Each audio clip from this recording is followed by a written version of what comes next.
Good morning, everybody, from a sunny Hamburg, and thank you very much for joining us today.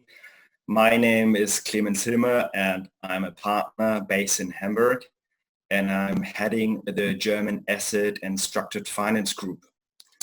Many of you may know that we are usually hosting a very nice seminar here in Hamburg at this time of the year, which we had to cancel due to the current situation. But I'm delighted to welcome you to our new webinar, and in particular to the Maritime section of the WFW Transport webinar series. The Maritime section has 3 episodes in total, with the second episode today, and we want to finish this episode within 1 hour. Before we get going, I would like to start with some housekeeping notes. You should note that all video and audio of the participants have been disabled during this webinar. However, if you would like to raise any questions to the speakers or make a comment, please use the Q&A function on your screen. And what we will do, we will either respond to the questions you may ask in writing, or I will highlight some key questions at the end of the webinar and raise them with the speakers. So there will be a Q&A session at the end of the presentations. Furthermore, the slides will be emailed to you following the event. And finally, you should also note that the webinar is going to be recorded. Now, turning to our agenda.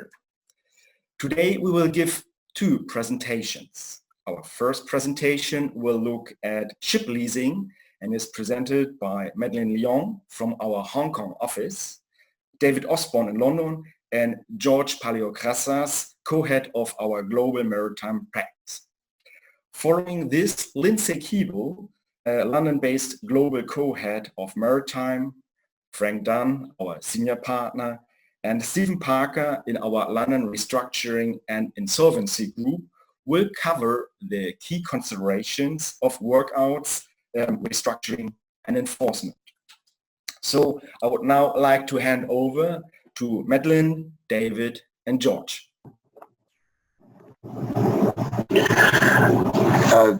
Thank you, Clemens. Good morning.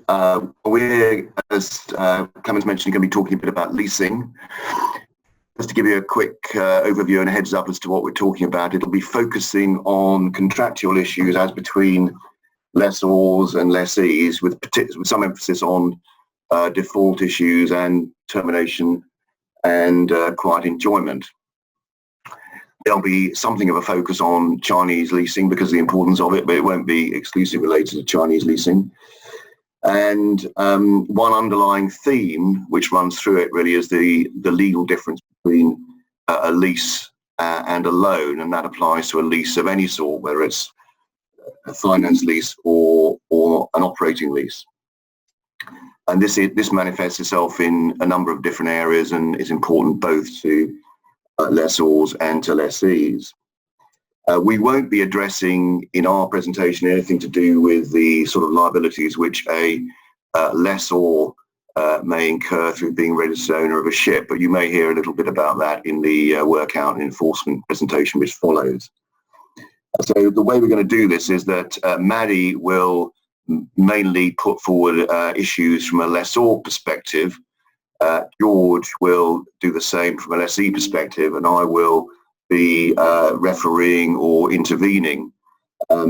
And as anyone who's ever tried to break up a fight in a bar will know, that a well-intentioned intermediary tends to get hit from both sides. So on that note, Maddie, over to you. Thanks, David. As David has explained, we will largely look at Chinese leasing, but not solely, and just do a quick run over of the background of Chinese leasing. So there's a general understanding as to the drivers of Chinese leasing and why it's evolved into more of a hybrid nature. There are 3 broad groups of Chinese lessors, and they are subsidiaries of banks such as ICBC, China Merchants Bank, Bank of Communications, CDBs, These are some examples. There's also state-owned enterprise subsidiaries like China Merchants Group and Costco Group, and there are also shipyard lessors, subsidiaries of CSSC and CSIC. Insofar as the bank subsidiaries are concerned, not only do they use this as a financing tool, but they also develop their net worth and their asset within the bank by adopting the leasing transactions, and the state-owned enterprises and the shipyards are more based on commercial drivers, although historically the shipyards tended to enter into the leasing transactions to promote the shipbuilding at their yards. Now, if you look at the normal distinction of the finance lease and the operating lease, you will notice that in terms of finance lease, there's usually a full payout of the termination sum with reference to the lessor's investment. There's also an obligation on the lessor to sell the vessel and then to apply the sale proceeds towards paying down the termination sum. And where there's excess sale proceeds, they'll be then rebated to the lessee after expenses, etc. On the other hand, where you have an operating lease, there will be no full termination sum payout. Instead, the termination sum will be more determined based on common law measure of damages or something similar, and there will be a discounting of future rental payments in excess of the prevailing market value of the vessel at the time of termination, having also looking at the life of the lease at that point in time. There is no obligation to sell, and there's no obligation to rebate any sale proceeds or any deployment of the vessel. As you know, in the Chinese leases, they will typically involve a payment of termination sum, and they may not necessarily involve an obligation to sell the vessel. The risk of this to the Chinese lessors is that the obligation to pay such termination sum whilst keeping and retaining the ability to hold on to the ship exposes the termination sum to being viewed as a penalty under English law. I think David will speak a little bit about penalties, so you have a background as to what the position and the law is in around the penalty perception under English law.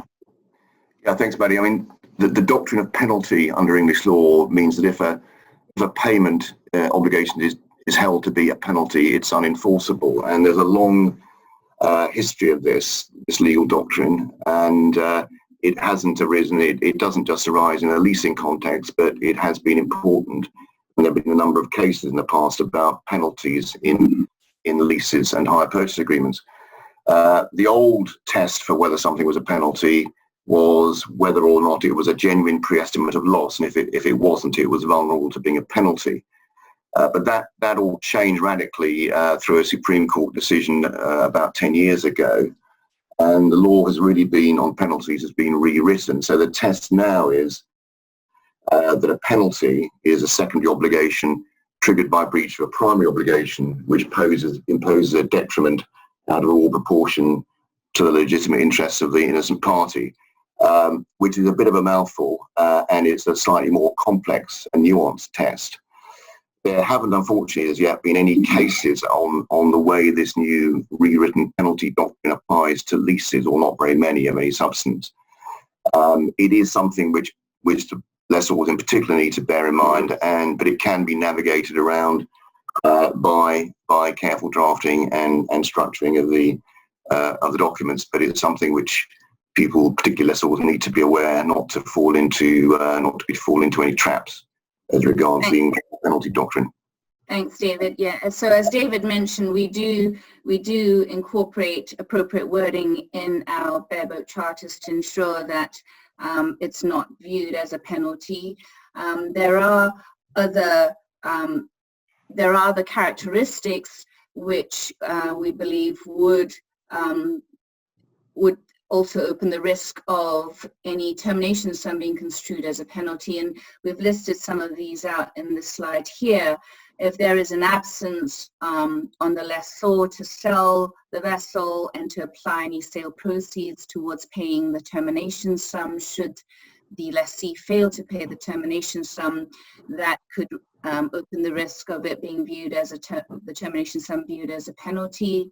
If there's no discounting for early receipts where termination sum is based on future rentals, or if the lessor forfeits any of the lessee's equity or the seller's credit. So these are all things to avoid so that there's no risk of or less risk of the termination sum being viewed as a penalty. Madeline, if I can just come in there for a second, because this is, these issues are key from a lessee's perspective. And while we've considered this, the risk of penalty as from a lessor's perspective, I would say that this is, in all the leases I've seen, the key point of negotiation lies here. And whereas in the original Chinese leasing deals, which we started seeing in this market in about 2012, 2013, the market had already developed by that stage, but more and more it was a feature of finance within the European and Greek market at that time. What we saw is that this issue was really skimmed over in the term sheet or commitment letter, and then ended up being negotiated in the documentation. Now people are much more alive to it, because lessees want, although David correctly described the distinction between a loan and a lease, effectively from a lessee's perspective, this is a financing tool, and they want, to the absolute extent possible, to put themselves in the same position as a borrower under a loan. So, George, if I could just interject, I think and one basic point to bear in mind is that the English law has for a long time given borrowers who are borrowing money and giving security over their assets protections by way of protection of the equity of redemption and imposing duties on mortgagees. It doesn't do the same, or doesn't do it to the same extent in relation to lessors. So the sort of protections which the law gives a borrower in a secured loan need to be expressly agreed in leasing documentation, because it's not, the gap isn't, for the lessee's perspective, isn't filled by the law, so it has to be set out in the document. And that's why it's so important in negotiation to find a contractual framework within which these protections can be granted. So in terms of a lessee wants certainty as to what it will need to pay at the time of the termination, it wants to secure its equity, and other than the termination sum, one key feature and one key focus of the negotiation is on the purchase option and the exercise of that, which is granted to the lessee, which originally was disapplied on a termination event, but more and more lessees are now insisting and achieving a result whereby that can be exercised following a termination event as well. Yeah, I think most of the lessors are open to negotiation on that point. There's no fixed and fast rule as to whether they can still exercise their option in the event of a termination event.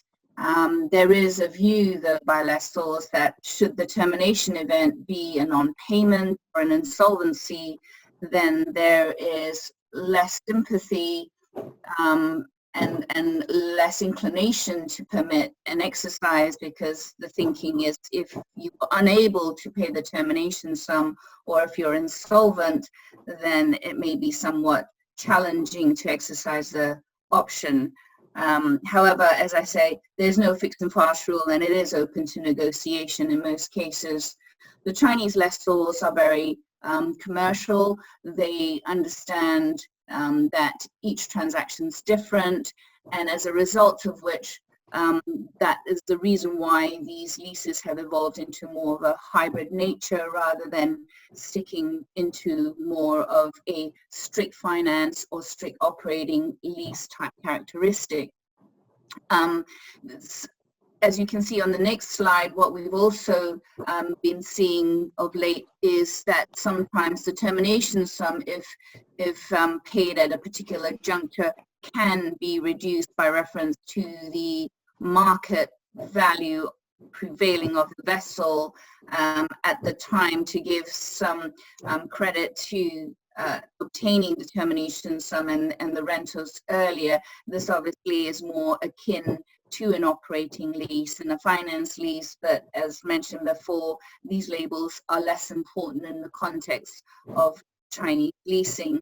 The Chinese lessors have also started to be more open and moving towards recognizing that they may be willing to sell the vessel should there be inability to pay the termination sum, and apply those proceeds towards paying this termination sum and rebating the excess. But this is something that's slowly evolving over time, and it varies from lessor to lessor. Yeah, I mean, we've seen that development as well from the lessee perspective, because there is an understandable resistance from lessors in a number of cases, or in many cases, to be under an obligation to sell in a termination scenario, which has been caused by the lessee. And that's where we have seen a development and a greater acceptance to providing for a period of time in which some form of valuation is taken of the vessel or vessel, and that's credited against the termination sum. But that, you know, it is a development over time, as you say, Maddie. Yeah, thanks. We're going to move on to the next topic, which we think is quite important because we encounter this in negotiations quite often in leasing transactions, which is the quiet enjoyment issues. Quiet enjoyment, these rights present themselves in different forms in a leasing structure, where you have a lessor which is refinancing its acquisition of the vessel with a lender.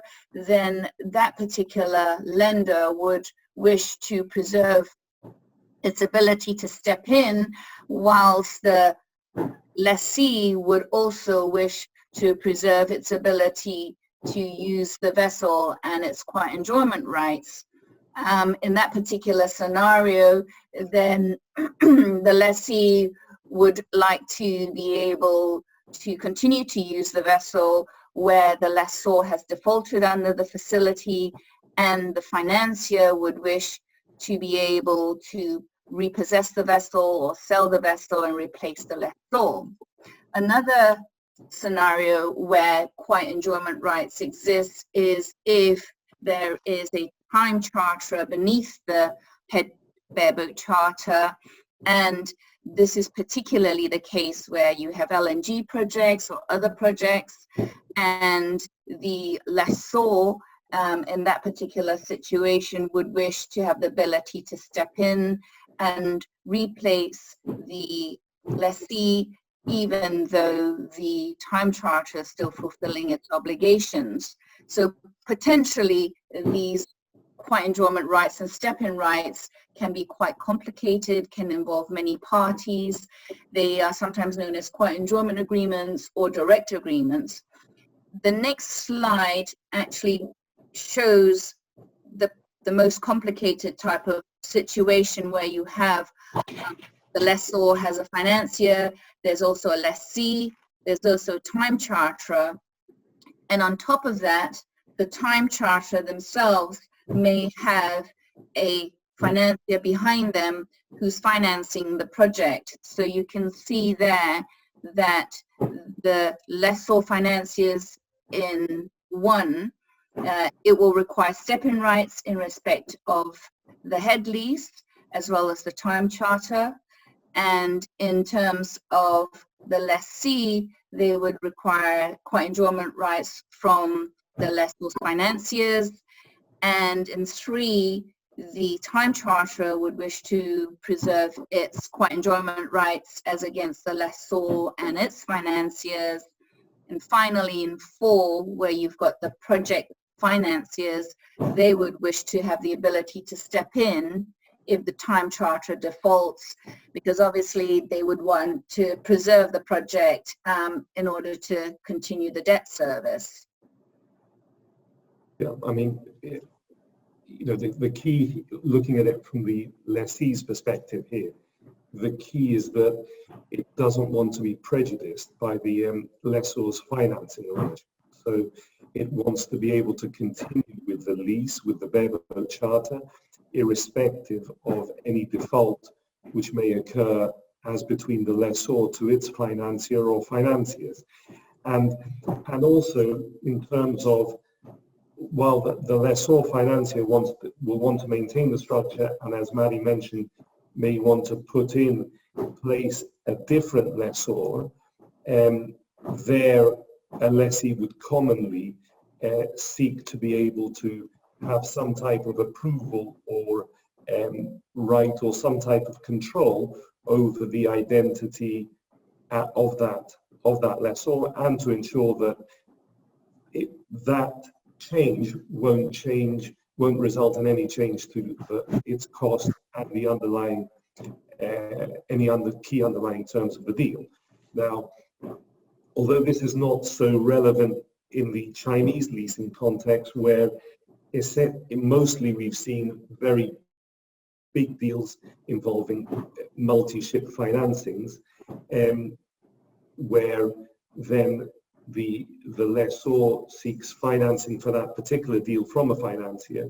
What we have seen in the European and US market, where we've seen some smaller deals, is that in some cases a lessor will seek to package a group of deals together and then seek financing for that package of deals. And those deals may have very different lessees and very different interests as well. So in that case, a lessee there needs to take even greater care in order to ensure that it has these quiet enjoyment rights, and to ensure that it's not prejudiced by a default or any other event which may occur under a different lease to it. And there, in those situations, you can find that a lessee is being, you know, for example, its deal may be of a value of around 10 million, and it may find that it has a mortgage on its ship of 100 million, because that reflects the size of the financing which the lessor's financiers has given to the lessor. And those are issues as well which lessees concentrate. George, Maddie, I think we're in danger of running out of our time, so I think we need to wrap it up fairly within the next couple of minutes. I think, Maddie, you're going to talk a little bit about credits for lessors, but I think just before you do that, I'll just make a point that credit support is not only important to lessors' financiers, but it is also important to the lessee, because legal title to the vessel is in the lessor. So the lessor also wants to have some sort of reasonable assurance about the credit standing and the identity of the leasing company it's dealing with. But we won't go into that in detail. But Maddie, perhaps you can just round up with a little bit about the credit support issues for Chinese leases. Yeah. So there's another aspect to Chinese leasing that we often get asked questions in respect of, and that's where the banks are financing the leasing structures, because typically they will only enter into it at the tail end. After the lease has been put together, they will be looking to the lessor for some sort of credit support, and invariably the Chinese lessors cannot provide a parent guarantee because of the Chinese safe approval and registration requirements. They are tedious and difficult and lengthy.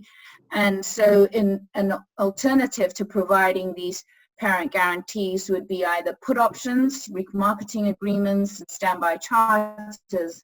And very often we are asked whether they are valid and enforceable. And under English law, they are valid and enforceable. And also in China, they are recognized and enforceable. The only issue is with the absence of the safe approval and registration, there's an inability to remit US dollars out of China.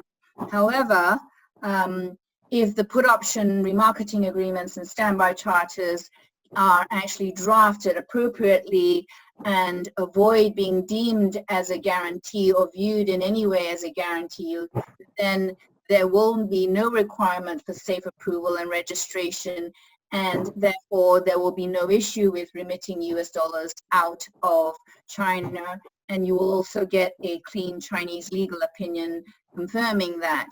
And that's typically what we've been advising all the lenders when they are looking at the financing of these structures. Thanks, Betty. I think George, Betty, I think we better leave it there because we're running out of our slot time. But we obviously will be very happy to take questions at the end of the session. Thank you. Thank you.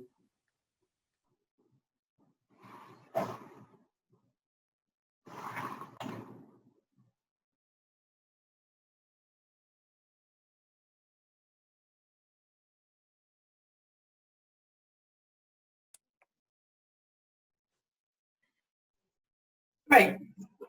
Thanks, everyone. Good morning. So for the next 20 minutes or so, we're going to be focusing on looking at workouts, restructuring and enforcement, and giving you a bit of an update of what we've been seeing since the financial crisis. It seems that since the financial crisis, we haven't really stopped working on restructurings. I think this is mainly due to the cyclical nature of the shipping industry, and usually one or more markets are facing credit challenges. These credit challenges have often been unexpected. I mean, who would have thought last summer that 1 year on with the booming cruise order book that we would be faced today with the situation where the majority of cruise ships are currently laid up? Or indeed that we would be in a situation where 5 cruise ships were sitting in Tilbury, legendary cruise ships being put up for auction and being auctioned at incredible low prices compared to the historic position. Indeed, and I think we've definitely seen that ship owners are very resourceful, and we've seen that they've learned a lot of good lessons during the financial crisis, that they've had to adapt to make sure that they preserve equity during the good times in order to face the challenges of the downturns. And I think they're generally better equipped because we haven't seen so much sort of free cash in the market because we've had the shipping crisis combined with the financial crisis. I think we've seen restructuring in the maritime industry is constantly evolving. We have a lot more private equity involvement in the maritime space over the last 10 years. We've seen a lot of our traditional banks exit the market, but at the same time there's been increased professionalism, increased transparency. So these have all been features which have changed the nature of restructuring over time. I think one feature though that we've definitely seen a lot more since the financial crisis has been the increasing use of insolvency techniques when compared with other downturns. So we're lucky to have Stephen here with us today, who's our in-house insolvency expert in London. Thanks, Lindsay. And it's certainly, yes, as an English insolvency lawyer, it's probably one of the more exciting times at the moment, not only in terms of what's going on in the market, but also because we've had a major update to our insolvency law. It was much trailed. It's been about 10 years in the making. But it's come into force very, very quickly in response to the crisis. And we've already seen it used to very good effect in a related sector of aviation, where Virgin Atlantic used the new restructuring plan to implement its very significant recapitalisation over the summer and completing that in September. So we've already had it used and had it tested, although there's much more testing to go, which we'll come on to later. Thank you, Stephen. So we are going to look at the 3 phases of distress and just pick up on some recent trends that we are seeing. The first phase, which is actually where we spend most of our time, but where we have the least opportunity to publicise the outcome, is in the general workout and reorganisation phase, including endorsement by court processes. And this is the phase we want to focus on, because it's where you preserve equity, you preserve the business, you preserve value for all the participants. We will, though, talk a little bit about sale and exit. So if the reorganisation phase doesn't work out well, often the assets are sold, and an exit which can potentially allow some recovery for the equity, but often means the business is lost. Finally, we'll talk briefly about the sort of failure of those previous steps, failure of a consensual dialogue and resolution, and the process of enforcement or simple insolvency of a business, which of course results in a loss of complete loss of the equity, and in most cases, and a loss of business. So it's sort of a failure of other possibilities. Lindsey. Yeah, I think the key thing that you've said there, Frank, is that it's consensual restructuring. I think our approach is always that this is the way to preserve equity for the ship owner, but also for the banks to recover over time their investment. What we've been seeing is that the lender's approach has definitely developed since the sort of the early 2008-2009 restructurings we've done. Lenders are demanding an equity return for taking equity risk in many cases. So generally aggressively looking for opportunities to reprice deals in default to reflect the risk, the increased risk that they're taking. In addition, I think the ship owners are being required to contribute in return for the concessions that they want. I think most ship owners know that, but it's the balancing act of how much do you give in return for those concessions. I think our recent experience has seen that the financially aware lenders do demand more, and we've effectively been renegotiating transactions from sort of clause by clause rather than just putting in place the restructured terms. This has often involved a sort of large changes to the majority lender voting position, making a number of provisions in all lender consent matters. We've seen fees, etc., for the options that are going to be put in place. There are incentives. We've seen a lot more debt for equity, for example, in Zim, and then later in Danaos, the lenders took equity positions. And also, lenders want to manage the sale process, to have triggers for selling older ships, to have cash sweeps coming through, and those cash sweeps come with more control. They come with controlling costs, they come with controlling decision making on spending. So I think that's definitely features that everyone that's been involved in a restructuring has seen. I think I just highlight one point, that a lender has to be cautious as to whether they're taking sort of shadow director liabilities and how much control they're looking to have over a shipping business. I think the lender liability issue and indeed the risk of being in possession of vessels are issues which traditional lenders have been very, very conscious of and concerned about. But of course, a number of the new entrants into the market don't have the same vulnerability to litigation as banks have. So we see a different attitude by funds to those risks and different appetite for risk and a willingness to take the risk of liability or other downsides of being very much in control in return for the financial benefits. If you have a syndicate with both parties involved, then there has to be some balance between the requirements of the fund and the requirements of the more traditional lenders. I think we've also seen that lenders have either transferred portfolios to private equity already, or as part of a restructuring process are more likely to exit to a private equity fund or to an alternative lender. And I think we've definitely seen, while we've seen a lot of fighting between banks and owners, we've also seen a lot of fighting within the banking pools themselves. And some of the earlier adjustments of clauses making them all lender decisions, but may seem like a very good idea at the time you're negotiating, but later down the line, I think we've definitely seen tension between the lending group, where you might be giving a minority holdout position to a lender if you make too many things and all under consent.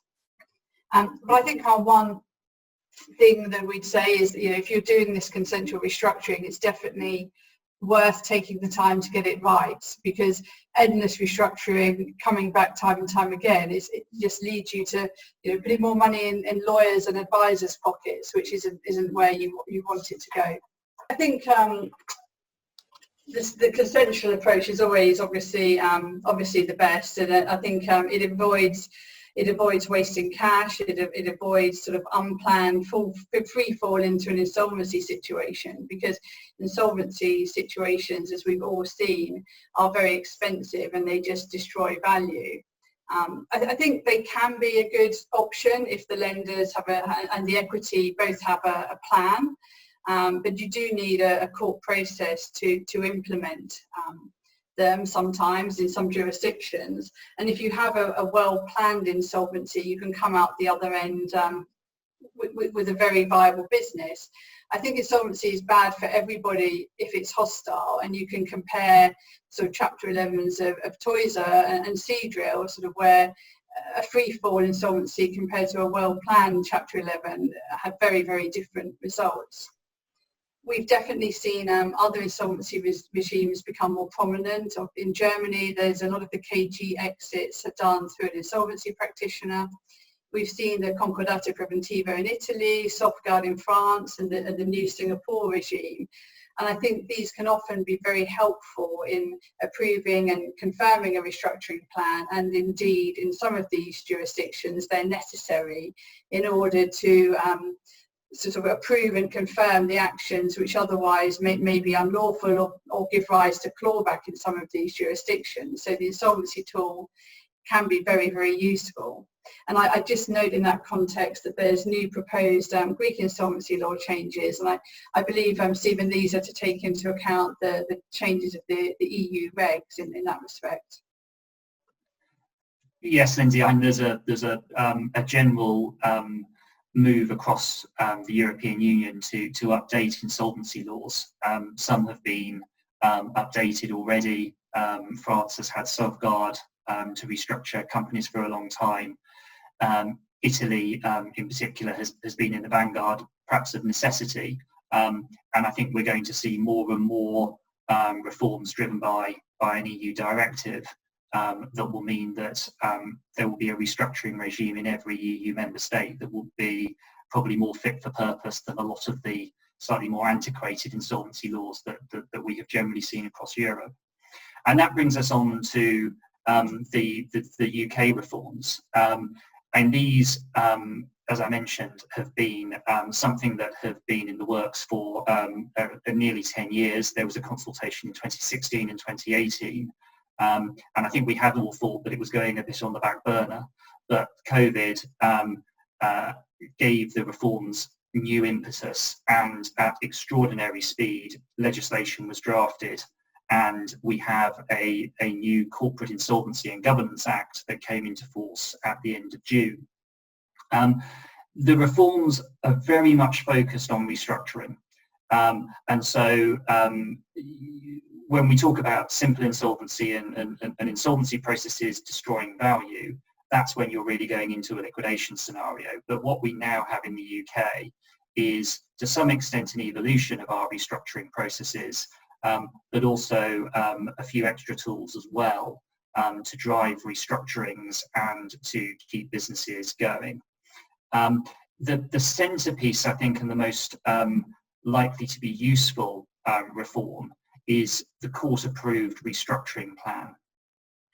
This is, in some ways, just an evolution of the existing scheme of arrangement process, which has been very heavily used to effect restructurings in the UK, across Europe, and actually further afield over the last 10 years, certainly since the credit crunch, but even before that, through the early 2000s. In the maritime sector, we have seen it used in Torm, which was a deal that Watson Farley worked on.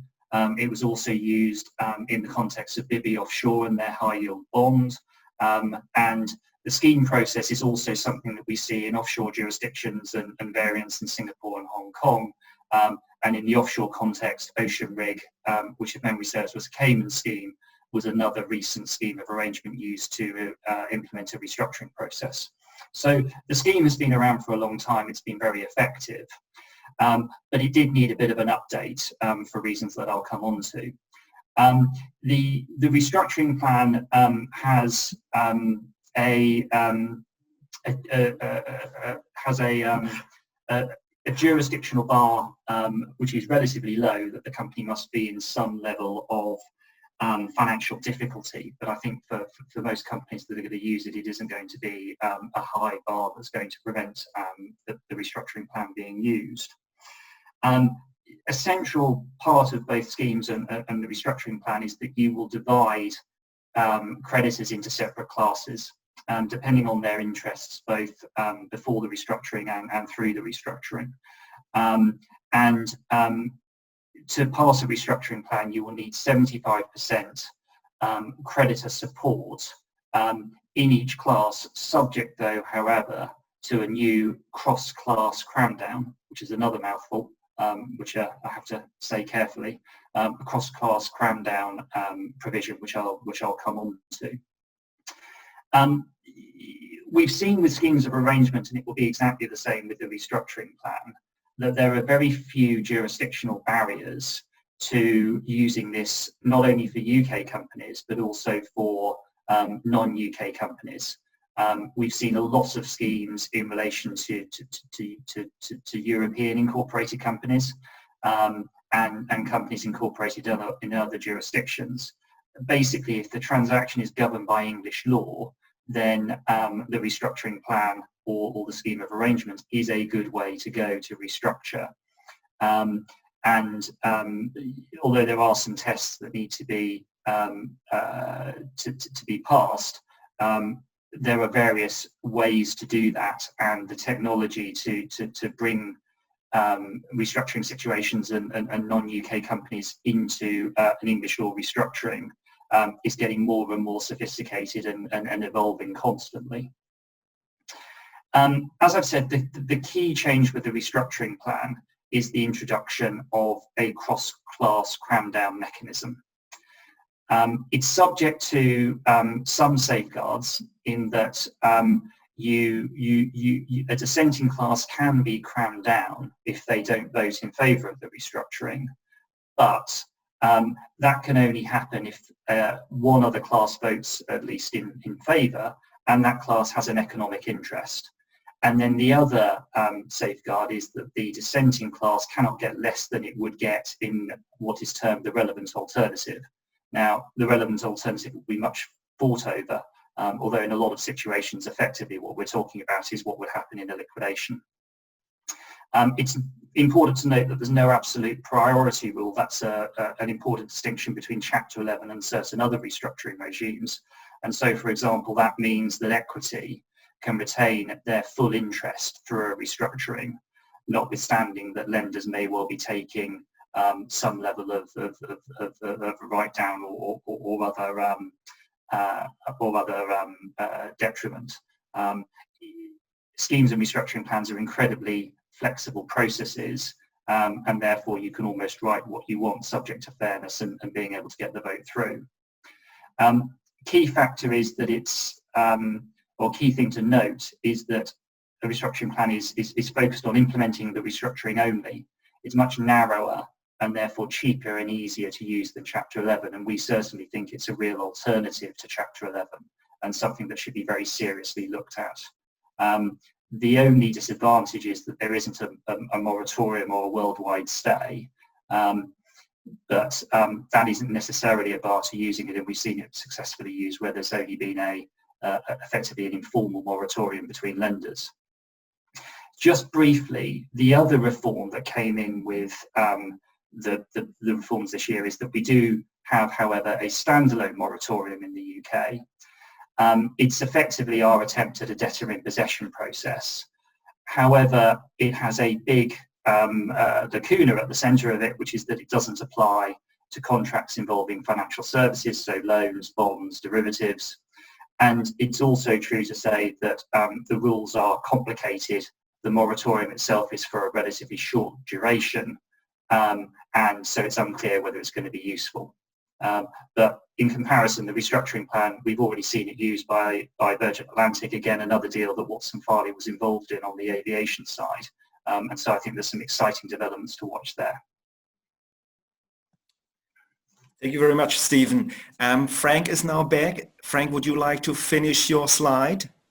Yes, okay. Or we can just move on, so we're getting short of time. We just move on to the next. Yeah. Absolutely. So I think I'll just mention briefly, and I'm sorry for the failure of the IT. The failure of all other processes leads to enforcement options, in particular the arrest and foreclosure of vessels. Ordinarily, this is the subject of a rather lengthy talk, but I wanted just to mention that, for example, in the cruise environment where we've been forced in recent months to exercise enforcement rights, those have gone relatively quickly and smoothly.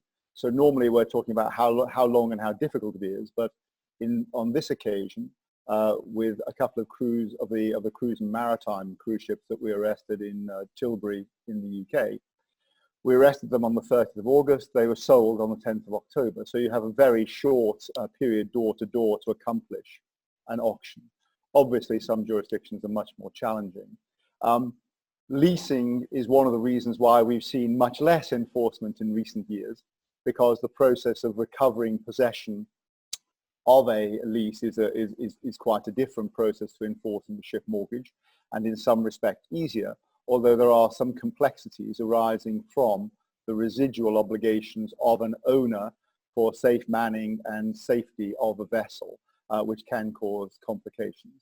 But Lindsey, since we're short of time, let's just flip to our last slide. And Sure, yeah. I think in summary, there are a lot of options available to debtors and owners. And I think we are, as Frank said, we are seeing most situations are being worked out, maybe with a court-endorsed insolvency process or not, than they were before. You could say this is due to increased professionalism. Maybe it's just because some of the problems are just too big to solve. So restructuring and kicking the can down the road is the only way. But I think we are seeing more sophisticated consensual solutions. I think that's because the financing of ships is more sophisticated than it has necessarily been in the past. But I think the new UK restructuring plan may play an interesting role and give Chapter 11 a run for its money, Stephen, especially in terms of cost anyway. So let's watch this space. Thanks. We'll hand back to Clemens for Q&A. Yeah.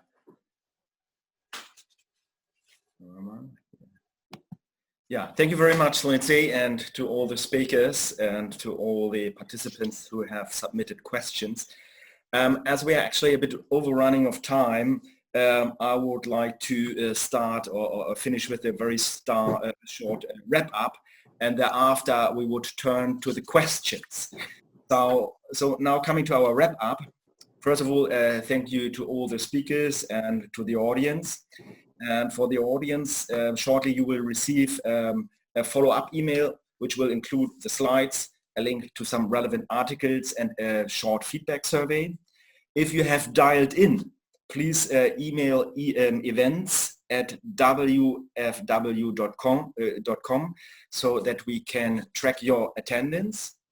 Episode 3 of the Maritime series will take place on Wednesday, 18 November. This session will cover loan portfolio transactions and capital markets. And finally, if there's anyone interested in details of the full transport webinar series, which also include rail and aviation, please visit our website, wfw.com, and you will find the details there. Now, turning to the questions, and Stephen, I have one very interesting question for you, and that is, what UK Nexus is needed before a company can benefit from a UK restructuring plan? Thanks, Clemens, and it's a very good question, because in reality the Nexus is a relatively low bar. As I mentioned during my remarks earlier, one key indicator or one key jurisdictional hook would be agreements governed by English law. And actually there's an argument that if you have agreements governed by English law, the only real way to restructure them is through a restructuring plan or a scheme of arrangement. Having said that, the courts are alive to forum shopping, and although they do take a fairly expansive view of the jurisdiction, they do want to see, for example, that the order sanctioning the restructuring plan would be something that is giving effect to in jurisdictions where creditors are located and where assets are located. So there is some exercise of, if you like, jurisdictional due diligence that needs to be done to make sure that the order would bind. Sometimes as well, you might need to do what we in the insolvency sort of lawyers field call comey shifts, particularly if you need to add a Chapter 15 recognition in the US to a scheme or a restructuring plan. But there's an awful lot of detail I could go into, and I won't bore people with it all now. But there's I think the key thing is that the jurisdiction is as expansive probably as Chapter 11. It's a slightly different set of tests, but it's a very, very wide application, and I wouldn't quite go to say that every company would be able to use a restructuring plan, but a huge number of companies, particularly if they have English law governed contracts, can use a restructuring plan. But it has been used for other governing law contracts as well. And Stephen, of course, there have been cases where documents have been, the governing law has been changed to English law specifically to implement a restructuring plan, haven't there? Indeed, David, and that's a very good point. We've seen that type of good forum shopping, as it's been termed by the courts, happen a number of times. Yeah, very good. Thank you very much, Stephen. Lindsey, I have one question for you. Seeing now that we have more and more alternative lenders now, such as private equity funds, being involved in shipping, do you think that they will be as patient as the traditional lenders when it comes to enforcements? I think they are more willing to take enforcement action because they don't have the relationship lending mentality that that some of the traditional shipping banks would have. It's not their business is not to be a ship finance lender. Their business is to get a return on the equity for the people that have provided them equity. So I think, but equally they don't want to just fritter away that money, so they are cautious of taking advice and making sure that they plan an enforcement carefully, and they do realise when enforcement isn't the best option, but it definitely is. It definitely has a different approach than the traditional shipping bank lenders. Okay, thank you very much. Maddie, one question for you. In these leasing structures, you mentioned, is a hell and a high water clause common? Yeah, if it's more of a finance type lease, the hell and high water clauses and provisions are common because obviously the lessor is treating it more like a loan, so they will be expecting the principal to be repaid back. Yeah, okay. Well, we are exactly now at 11 o'clock in Germany. Congratulations to the speakers, and also and thank you very much to the speakers and to all the audience and the people who submitted questions. If you have any other questions, please contact my colleagues or write an email to events email, and we will try to respond. And again, I would like to thank you and remind you of the third episode, which will take place on Wednesday, the 18th of November, covering loan portfolio transactions and capital markets. Thank you again, and bye-bye.